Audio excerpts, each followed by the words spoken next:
दोस्तों, आजकल एक बहुत ही इम्पोर्टेंट मुद्दा गर्म हो रहा है और वो है यूनिफॉर्म सिविल कोड, समान नागरिक संहिता। इसके बारे में आजकल बहुत सारे विचार विमर्श चल रहे हैं अलग अलग जगहों पर, और अलग अलग तरीके से लोग अपनी व्याख्या कर रहे हैं। तो आज इसी टॉपिक पर हम बात करेंगे। थोड़ी सी जानकारी मैंने इकट्ठी की, मैं सोचा कि आप लोगों के साथ साझा कर ली जाए वो जानकारी। तो मैं आशुतोष त्रिपाठी आप सभी लोगों को नमस्कार करता हूं, और बहुत दिनों बाद आपके बीच में फिर से आ रहा हूं। और अब ये सब कंटिन्यूएशन में बना रहेगा। हम किसी ना किसी मुद्दे पर, किसी टॉपिक पर चर्चा करते रहेंगे, और ना सिर्फ राजनीतिक, सामाजिक, कुछ ऐसे मुद्दे भी लेके आऊँगा, कुछ ऐसी बातें भी आपको बताऊँगा जो हमारे जीवन से रिलेटेड होंगी। जीवन से रिलेटेड कैसे? कि हम जीवन में आजकल की भागदौड़ में बहुत कुछ पीछे छोड़ देते हैं। हम अपने मन को व्यथा ही उग्र बना देते हैं, बहुत ज़्यादा टेंशन लेते हैं। तो इस सब को हम कैसे कम कर सकते हैं, छोटी छोटी बातों पर फोकस करके, उसके बारे में भी बात करेंगे आने वाले वीडियोस में। लेकिन आज बात करते हैं यूनिफॉर्म सिविल कोड की। ये किस चिड़िया का नाम है? ये कहीं से आ गया अचानक? 2 साल पहले, 10 साल पहले, 5 साल पहले? क्या ये चर्चा तब से शुरू हुई? क्या ये कुछ नया है? इस सब के बारे में मैं आपको कुछ जानकारी बताऊंगा।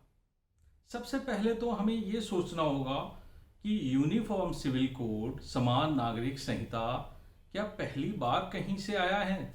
तो ऐसा नहीं है। समान नागरिक संहिता पर इससे पहले भी बहुत बार चर्चाएं हुई हैं। हमारे संविधान सभा में भी 2-3 कमेटी बनाई गई थी, जो कमेटियां अपने अपने तरीके से चीज़ों को एनालाइज कर रही थी, समझने की कोशिश कर रही थी, और उनको भी उस वक्त लगा कि समान नागरिक संहिता होनी चाहिए।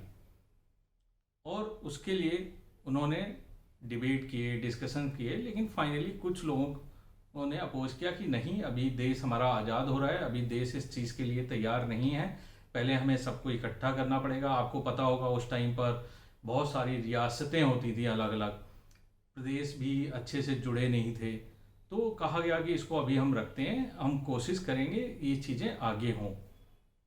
और 1948 में सबसे पहला एक कानून लाया गया, और वो लाया गया हिंदू मैरिज एक्ट के रूप में। जवाहरलाल नेहरू जी ने उसको इंट्रोड्यूस किया, लेकिन उसने सिर्फ एड्रेस किया एक पर्टिकुलर धर्म को, सभी को साथ नहीं लाया। अब कई बार लोग कहते हैं कि नहीं, ये तो सेकुलरिज्म की बात है, लेकिन मैं कहूँगा ये सेकुलरिज्म की बात नहीं है। हर जाति धर्म ने अपने अपने हिसाब से कानून बनाए, और ये कानून ज़्यादातर पर्सनल लॉज के थ्रू हैं। और मैं किसी एक धर्म की बात नहीं करता, हर जाति में, हर ट्राइब्स में इस चीज़ें को रखा गया। प्रदेशों में भी अपने अपने स्तर पर रखा गया। स्पेशल स्टेटस है, कुछ प्रदेश ऐसे हैं जिनको स्पेशल स्टेटस मिला हुआ है। नॉर्थ ईस्ट के प्रदेश हैं जिनको अलग स्टेटस है। हमारे संविधान में आर्टिकल 371 के अलग अलग अनुच्छेदों के थ्रू उनको स्टेटस वो प्रदान किया गया है। गोवा में अलग कॉन्स्टिट्यूशन तरीके से लॉज हैं, और वो उसके अकॉर्डिंग अपने विवाह या तलाक इन सबको मैनेज करते हैं। अब बात करते हैं कि जब 1948 में एक एक्ट आ गया था, तो उसके बाद ऐसा क्यों नहीं सोचा गया? नहीं, ऐसा भी नहीं है। हमारे संविधान में अगर मैं बात करूं कि आर्टिकल 44 पहले से ही मौजूद है, जिसमें यूनिफॉर्म सिविल कोड की बात की गई है, जिसमें कहा गया है ये देश की सरकार की जिम्मेदारी है, स्टेट्स की जिम्मेदारी। स्टेट मतलब प्रदेश नहीं, स्टेट की बात हो रही है। स्टेट मतलब संघ, राष्ट्र, और हमारे देश की बात हो रही है कि ये इसकी जिम्मेदारी है कि पूरे इंडिया में, पूरे हिंदुस्तान में एक तरीके से यूनिफॉर्म सिविल कोड को रखा जाए और इंश्योर किया जाए कि सभी लोग उसका पालन करें। लेकिन खास बात यह है कि संविधान में इसके होने के बाद भी कभी कोई कानून ऐसा नहीं बना, और इसीलिए सबसे पहले सुप्रीम कोर्ट ने 1985 में इंटरवीन किया और सुप्रीम कोर्ट ने कहा कि इन सब बुराइयों को ख़त्म करने के लिए, हाँ जी बुराइयाँ, मैंने बुराइयाँ क्यों बोला उसको भी बताता हूँ, फिर से मुद्दे पर आएंगे। बुराइयों का मतलब ये हुआ कि हमारे देश में, हमारे प्रदेशों में अलग अलग जातियां निवास करती हैं और उन जातियों में, धर्मों में जो लॉज बनाए गए, ज़्यादातर लॉज ऐसे हैं जिसमें कि पुरुषों ने अपने फेवर में चीज़ों को बनाया, कानून को बनाया और महिलाओं को, स्त्रियों को इस तरीके से लॉज में इस्तेमाल किया गया कि उनका शोषण होता रहे, कहीं पर भी समान अधिकार पुरुषों या महिलाओं को नहीं मिले। अगर आज की तारीख में ऐसा कुछ होता है तो आप खुद सोचिए, क्या ये अच्छा नहीं होगा कि पुरुषों और महिलाओं को समान अधिकार दिए जाएं? क्योंकि आज समाज 1948 वाला नहीं है। आज हम बहुत आगे निकल चुके हैं, बहुत डेवलपमेंट हो गया है, महिलाएं पुरुषों के साथ मिलकर काम कर रही हैं। अब बहुत से लोग अभी भी कहते हैं नहीं, हम अपने लॉस के हिसाब से चलेंगे, चाहे वो हमारे नॉर्थ ईस्टर्न भाई बहन हों या किसी और धर्म के हों, गोवा में हों, केरला में हों, हर जगह अलग अलग रूल्स हैं। तो शायद एक बार सबसे चर्चा करने की ज़रूरत है और सरकार को भी ये आगे बढ़ के पहल करनी चाहिए कि आइए बैठिए, हम एक चर्चा करते हैं और अच्छा तो तब होगा उस चर्चा का लाइव टेलीकास्ट भी किया जाए, देश की जनता को भी पता लगे कि कौन क्या सोचता है, किस तरीके से सोचता है।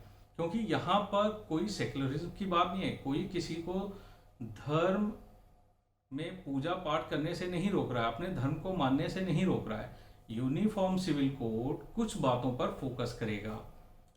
सबसे पहला, विवाह, तलाक, भरण पोषण। भरण पोषण क्या हुआ? अगर किसी ने तलाक ले लिया तो खर्चा पानी कैसे चलेगा? उसमें यूनिफॉर्मिटी आनी चाहिए।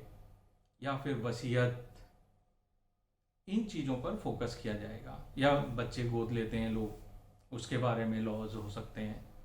तो इन सब के चीज़ों को रखा जाएगा और कोशिश की जाएगी कि अलग अलग लोगों को अलग अलग तरीके से समझाया जाए। तो ये चर्चा के थ्रू ही हो सकता है कि समझाया जा सकता है।